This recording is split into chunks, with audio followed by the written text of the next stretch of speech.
تا توانی دوستان را گم مکن، دوستان مهربان را گم مکن.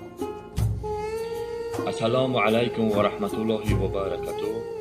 برادران، خواهران، مادران و پدران عزیز و ارجمند، امروز ما در باب دوستی و شناختن دوست لاف می‌زنیم.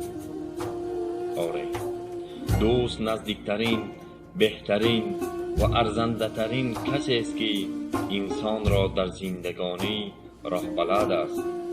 دوست کسی است که همچون آینه عیبت را روبرویت گفته همیشه میکشد که مصلحتچی نزدیکت باشد. دوست آن باشد که عیب دوستش را همچو آینه روبرو گوید، نه اینکه چون شانه به هزار زبان از جفا رفتن مو به مو گوید. دوست است که انسانها خاطر جمعند، دلگرم و خانه آبادند. چون انسان زندگی میکنیم، عمر به سر میبریم، فعالیت میکنیم، اما با دوست ما همیشه نیاز داریم. تا ابد با دوستان آسودگی است، مرگ هم به دوستان آسان نشد. در عرفیت عباره هست که دوستان سه نوع میشوند: زبانی و نانی و جانی. اساسترینشان دوستان جانی، آنهایی که در همه موردها در غم و شادی کس حاضرند. دوست مشمار آن که در نعمت زند لاف یاری و برادر خواندگی. دوست آن باشد که گیرد دست دوست در پریشان حالی و درماندگی. افسوس، در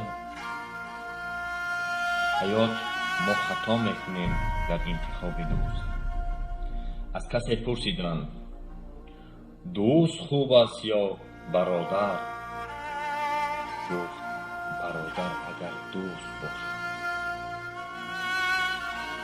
آن چیزی الله بر ما و شما به نیکی یاد کرده است، آن در قیامت و در این دنیا یاری رسان ما. همین دوست جانی با ایمان می تواند ما را از آتش جهنم نجات دهد.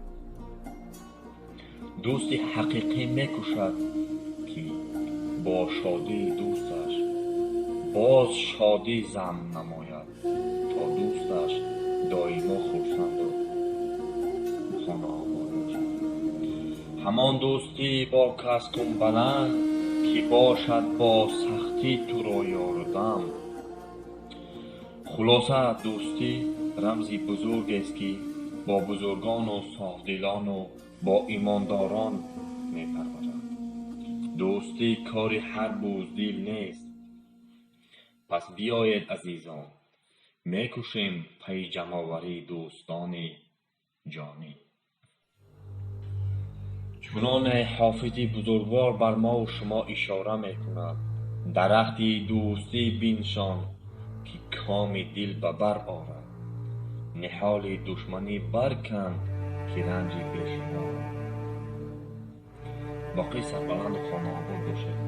دعاگوی آنم که الها از برتان دوستان نانی و زبانی را دور گرداند و دوستان جانی را در تا ابد در برتان نگهدار.